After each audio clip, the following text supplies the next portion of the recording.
Hello guys, and welcome back to our online Vespers. I hope you all have had a great week and I hope you all enjoy this video. So we're going to be having Alexis giving our blessing box and George is going to be giving our theme for tonight. Hope you guys enjoy this video. Hey guys, so I want to tell you this famous phrase by Martin Luther, one of the figures in Protestant Reformation. He said, "I have so much to do today that I'm going to spend the first 3 hours praying." This idea is a little weird for us. It's a little strange. Why? Because for most of us, I think this phrase would be more like, I have so much to do today that I do not have time to pray, or something around those lines.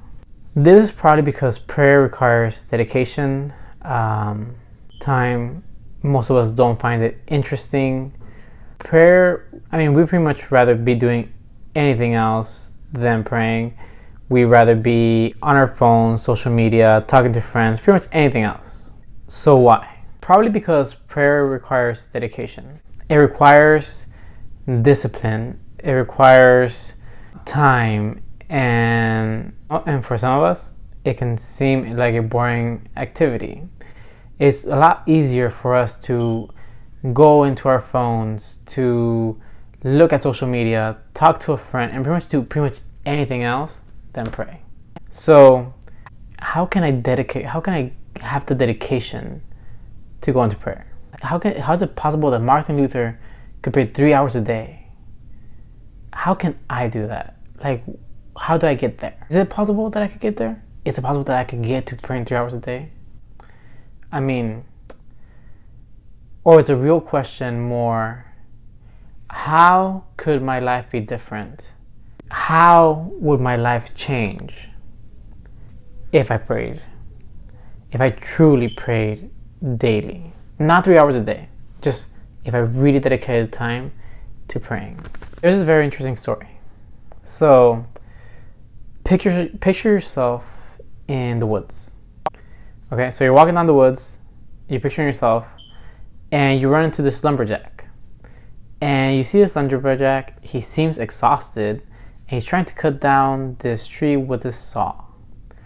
So because you do see this lumberjack exhausted, you ask him, "Hey man, how long have you been going at it at this tree?"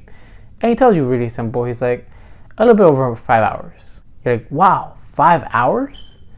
And it's like, have you taken some time to pause and sharpen the saw? And he tells you, I can't. I do not have time to pause and sharpen this saw because I am busy, because I need to cut down this tree. The point of the story is, if he stops and sharpens the saw, it would be a lot easier to cut down that tree. Well, comparing that to us, prayer is like sharpening the saw. We need food, we need water, exercise, sleep, all these things to function in our physical body. So if one day you decide to say, you know what? I don't have time to sleep. I don't have time to eat. I don't have time to exercise. Would you be more effective? No. Your body will finally stop functioning because it needs energy, it needs sleep, it needs rest. And without sleep, food, water, exercise, rest, our bodies will shut down. It's what we need for our physical bodies. Now prayer is like sharpening the saw. Prayer is like food for our spirits. Prayer is exercise for us. Prayer is rest. We need prayer to be fed, to sleep, to do everything. Prayer is our communion with God. By praying, we will be more focused in what we need to do in our daily lives for God. So why don't we take this time when we wake up to sharpen our saw, to pray, so that when we do our jobs and when we do our daily things that God calls us to do, we can be more effective. I want to leave you with this thought. Do you really think the lumberjack could have been more efficient if he sharpened his saw Or would he be more efficient if he just continued going at it with his dull saw? Same thing in our lives. Do you want to be efficient? Do you want to take that time and have that daily communion with God so you can sharpen your saw, and whenever you do the rest of the things you got to do today, you do them effectively and you do them better, and who knows, at the end of time, it may not be too busy. Take this time. Take the time daily to pray. Pray and spend the time with God. Have that special communion with God, because when you do, your life will change. God will be with you. He will help you through everything, and He'll be with you. So, don't forget, sharpen your saw.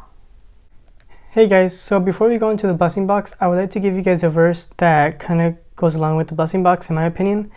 And the verse is in Proverbs 3:6, and it says, "In all your ways acknowledge Him, and He shall direct your paths."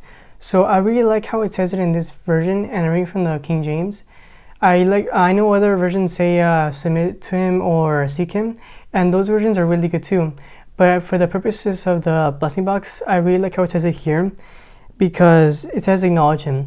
So what this verse tells me is that when God blesses me and I acknowledge Him for those blessings, He'll straighten my paths.